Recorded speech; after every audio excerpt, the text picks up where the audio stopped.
बिस्मिल्लाहिर्रहमानिर्रहीम। तो जनाब, खट्टी मीठी चटनी की ज़बरदस्त सी रेसिपी दे रही हूँ आपको।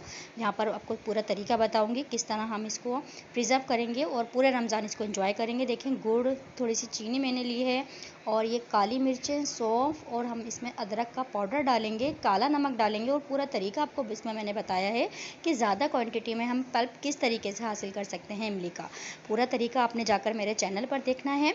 और यहाँ पर देखें, ये ज़बरदस्त स्पेशल तरीके से मैंने आपको बहुत आसान करके आपके लिए ये रेसिपी लाई हूँ खट्टी मीठी चटनी की, जिसे आप पूरा रमज़ान फ्रीज़ करके इसको एंजॉय कर सकते हैं। और आपको बताऊंगी कितना। यहाँ पर देखें, ये इसमें जो झाग आ गए हैं, इनको निकालना है और इसको कितना पकाना है आपने जाकर मेरी पूरी रेसिपी देखनी है चैनल पर। यहाँ पर इसको तमाम ट्रिक बताई हैं कि हमने इसको हल्की आंच पर कितनी देर पकाना है। ये देखें इसका टेक्सचर, इसमें हमने काला नमक, अदरक का पाउडर और जो गुड़ डाला है उससे इसका टेस्ट हो गया है औसम।